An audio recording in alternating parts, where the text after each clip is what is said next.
नमस्कार, मैं हूं शम्स तहर खान और आप देख रहे हैं वारदात। ईरान और इजराइल आमने सामने हैं। हालांकि इन दोनों देशों के बीच कभी कोई सीधी जंग नहीं हुई, लेकिन इस बार हालात ऐसे हैं कि इजराइल लगातार ईरान पर हमले की बातें कर रहा है, वो भी ईरान के परमाणु ठिकानों पर। हालांकि अमेरिका समेत इजराइल के तमाम मित्र देश उसे ऐसा न करने की सलाह दे रहे हैं। और यहीं से ये सवाल उठता है कि क्या ईरान ने परमाणु बम बना लिया है। ये ईरान का सेमनान प्रांत है। इसी सेमनान के रेगिस्तानी इलाके में 5 अक्टूबर की शाम एक भूकंप आता है। रिक्टर स्केल पर इस भूकंप की तीव्रता 4.6 दर्ज की गई। हैरानी इस बात पर थी कि इस इलाके में कभी भूकंप आता नहीं, और बस इसी एक चीज ने पूरी दुनिया का ध्यान ईरान की तरफ घुमा दिया। क्या यह सचमुच एक भूकंप था या फिर ईरान का पहला न्यूक्लियर टेस्ट? ये शक और सवाल इसलिए भी पैदा हुए कि भूकंप के दौरान जिस तरह की लहरें जमीन में उठती हैं, वैसी लहरें यहाँ उठी नहीं थी। यहाँ तक कि अमूमन भूकंप के बाद आने वाला आफ्टर शॉक भी नहीं आया। तो क्या सचमुच 5 अक्टूबर को ईरान ने न्यूक्लियर टेस्ट किया था? क्या ईरान परमाणु बम बनाने में कामयाब हो गया है? और क्या ईरान के पास परमाणु बम है? मिडिल ईस्ट में इस वक्त जो हालात हैं, उसके बाद इस सवाल ने दुनिया को खौफजदा कर दिया है।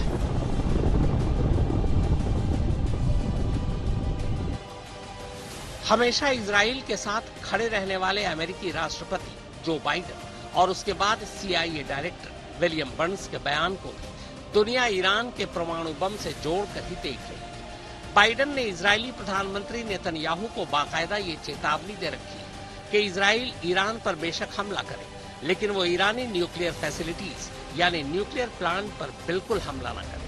अगर इजराइल ईरान के परमाणु ठिकानों पर हमला करेगा तो अमेरिका इजराइल का साथ नहीं देगा। बाइडेन की इस चेतावनी के बावजूद इजराइल ने अब तक अमेरिका को यह भरोसा नहीं दिया है कि वो ऐसा नहीं करेगा। सूत्रों के मुताबिक इसी वजह से बाइडेन और नेतन्याहू के बीच थोड़ी तल्खी भी आ गई है। अमेरिकी राष्ट्रपति के बाद अमेरिकी खुफिया एजेंसी CIA के डायरेक्टर विलियम बर्न्स ने भी इजराइल को सावधान किया है कि वो ईरान के न्यूक्लियर ठिकानों पर ऐसा कोई हमला न करे, वरना पूरा मिडिल ईस्ट जंग की आग में झुलस जाएगा। असल में ईरान के अंदर कुल 9 ऐसे परमाणु ठिकाने हैं जिनको लेकर यह कहा जा रहा है कि इजराइल उन पर हमले कर उन्हें तबाह कर सकता है। सबसे पहले आइए ईरान के इन 9 परमाणु ठिकानों के बारे में जान लेते हैं।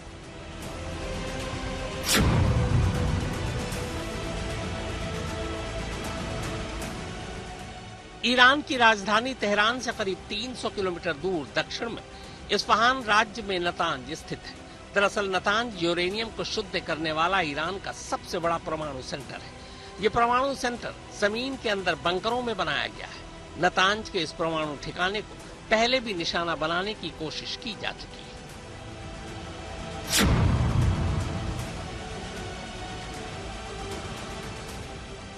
फोर्डो एक पहाड़ी इलाका है। कहते हैं कि यहाँ पहाड़ी को काट कर उसके बीच ईरान ने अपना परमाणु ठिकाना बनाया ताकि इजराइल की बमबारी से इस ठिकाने को कोई नुकसान न हो।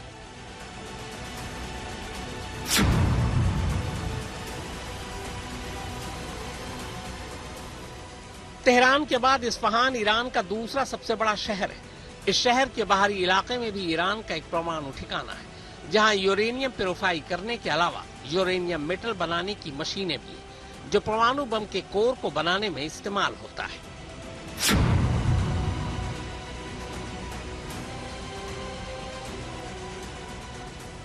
ईरान के पास एक छोटा वाटर रिसर्च रिएक्टर भी है, जिसे पहले अराक कहा जाता था और अब इसे खोंदाब के नाम से जाना जाता है। वाटर रिएक्टर्स परमाणु प्रसार के लिए काम में लाए जाते हैं। इससे प्लूटोनियम का उत्पादन भी होता है, जिसका इस्तेमाल परमाणु बम के कोर को बनाने में किया जा सकता है।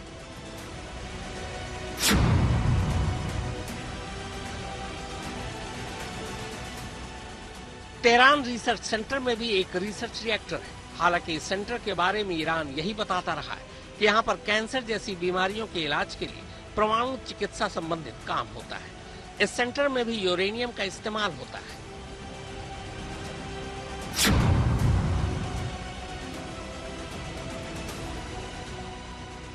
खाड़ी तट पर मौजूद यह ईरान का इकलौता परमाणु ऊर्जा संयंत्र है, जिसका इस्तेमाल बिजली बनाने के लिए किया जाता है।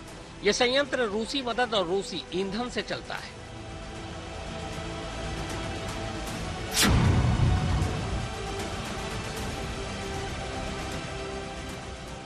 ईरान के हिसाब से इस सेंटर का इस्तेमाल कृषि और चिकित्सा के लिए किया जाता है और ये एक तरह का रिसर्च सेंटर है।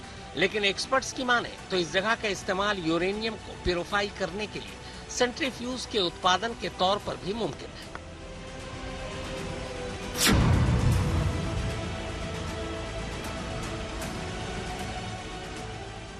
रघंद ईरान का वो इलाका है जहां यूरेनियम के खदान होने की बात कही जाती है।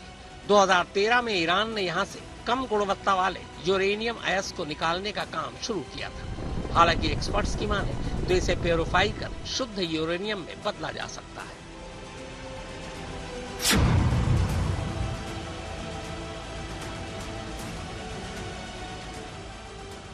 ये ईरान का एक सैन्य अड्डा है जहां आम हथियारों और मिसाइलों का टेस्ट किया जाता है।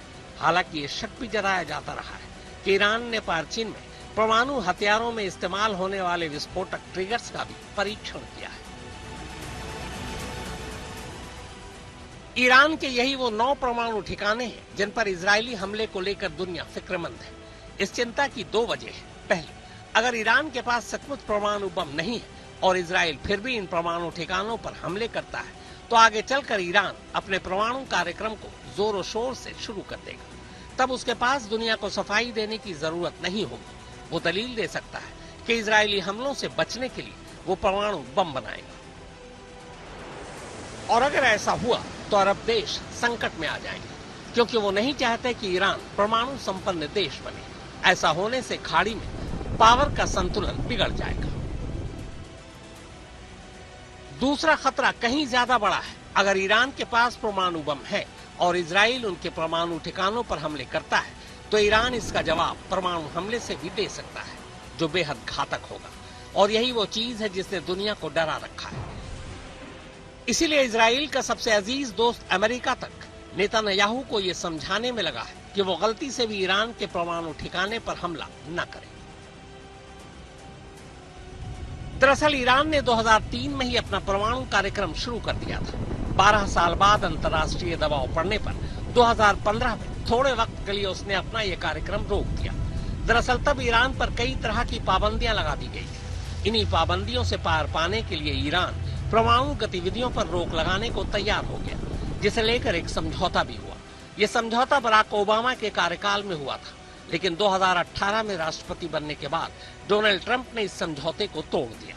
समझौता टूटते ही 2018 में ही ईरान ने यूरेनियम बनाने और उसे जमा करने का काम फिर से तेजी से शुरू कर दिया।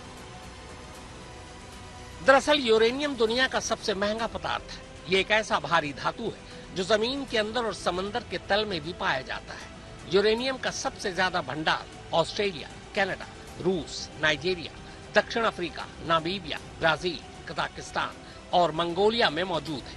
प्राकृतिक रूप से पाए जाने वाले यूरेनियम के 3 रूप होते हैं: यूरेनियम 238, यूरेनियम 234, यूरेनियम 235। इनमें से यूरेनियम 235 ही वो यूरेनियम है जो परमाणु बम बनाने के काम आता है। प्राकृतिक रूप से पाए जाने वाले यूरेनियम को प्यूरिफाई करने का तरीका इतना जटिल है कि अगर 100 किलो यूरेनियम को प्यूरिफाई किया जाए तो उसमें से सिर्फ 700 ग्राम वो यूरेनियम बनता है जिसे परमाणु हथियारों के लिए इस्तेमाल किया जा सकता है। यूरेनियम को येलो केक भी कहते हैं। प्यूरिफाई करने के बाद यूरेनियम को आमतौर पर लोहा या लोहे की छड़ी जैसा आकार दिया जाता है। एक कलम या पेंसिल के आकार का यूरेनियम इतनी ऊर्जा दे सकता है जितनी 160 टन कोयला। यूरेनियम के खरीद फरोख्त के लिए एक ग्लोबल संस्था है जिसका नाम है NSG, यानी न्यूक्लियर शेयरिंग ग्रुप। इस ग्रुप से जुड़े देश उन देशों को यूरेनियम नहीं बेचते जिनके पास परमाणु हथियार होते हैं। ये उन्हीं देशों को यूरेनियम बेचते हैं जो इसका इस्तेमाल बिजली बनाने या मेडिकल की फील्ड में करते हैं। जैसे NSG भारत को यूरेनियम नहीं बेचता क्योंकि भारत एक परमाणु संपन्न देश है। ऐसे में ये देश महंगी कीमतों पर ब्लैक मार्केट से यूरेनियम खरीदते हैं। सूत्रों के मुताबिक रूस और कुछ मित्र देशों की मदद से ईरान ने भी अच्छी खासी मात्रा में यूरेनियम का भंडार जमा कर रखा है। वॉशिंगटन पोस्ट की एक रिपोर्ट के मुताबिक ईरान के पास हाईली इनरिच्ड यूरेनियम की इतनी मात्रा मौजूद है जिससे वो कम से कम 3 परमाणु बम बना सकता है। अखबार की रिपोर्ट के मुताबिक ईरान को परमाणु टेक्नोलॉजी रूस ने दी है। इतना ही नहीं, रूस ने ही ईरान को हाइपरसोनिक मिसाइल और बैलिस्टिक मिसाइल भी दे रखी है। इन मिसाइल के जरिए ईरान आसानी से परमाणु बम को अपने दुश्मन देश में लॉन्च कर सकता है और बस इसी बात ने दुनिया को डरा रखा है। हालांकि इजराइल और ईरान अब तक आमने सामने की जंग में नहीं कूदे, लेकिन कहीं दोनों जंग में कूद गए तो क्या होगा, क्योंकि इजराइल पहले से ही परमाणु संपन्न देश है।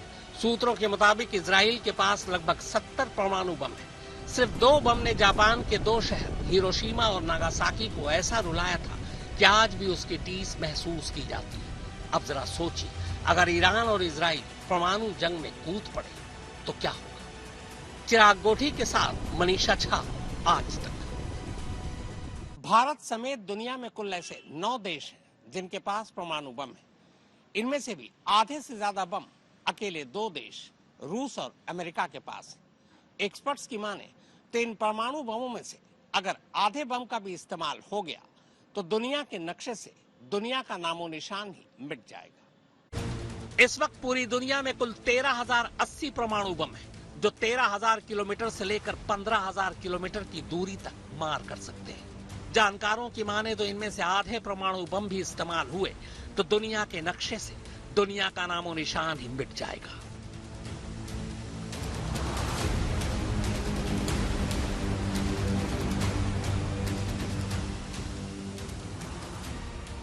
रूस के पास 6,257, अमेरिका के पास 5,550, फ्रांस के पास 290, चीन के पास 350, इंग्लैंड के पास 225, पाकिस्तान के पास 165, भारत के पास 156, इजराइल के पास 90 और उत्तर कोरिया के पास 50 परमाणु बम है।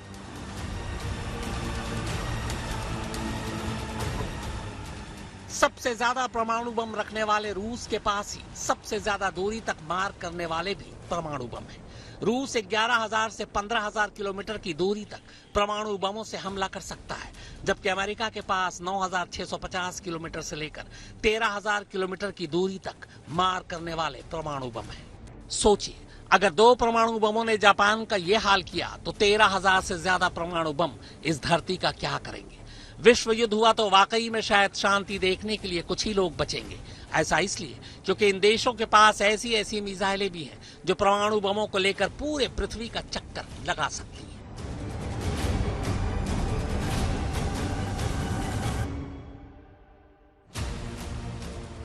अमेरिका के पास 15,000 किलोमीटर तक मार करने वाली मिसाइलें हैं, तो वहीं फ्रांस के पास 10,000 किलोमीटर तक मार करने वाली मिसाइलें, इंग्लैंड के पास 12,000 किलोमीटर तक मार करने वाली मिसाइलें हैं, इजराइल के पास 11,500 किलोमीटर तक मार करने वाली मिसाइलें, चीन के पास 14,000 किलोमीटर तक मार करने वाली मिसाइलें, रूस के पास 15,000 किलोमीटर तक मार करने वाली मिसाइलें। यानी तीसरे विश्व युद्ध की शुरुआत और पृथ्वी को बर्बाद करने में सिर्फ एक बटन दबाने भर की देर है। आज तक ब्यूरो। तो वारदात में फिलहाल इतना ही, मगर देश और दुनिया की बाकी खबरों के लिए आप देखते रहिए आज तक।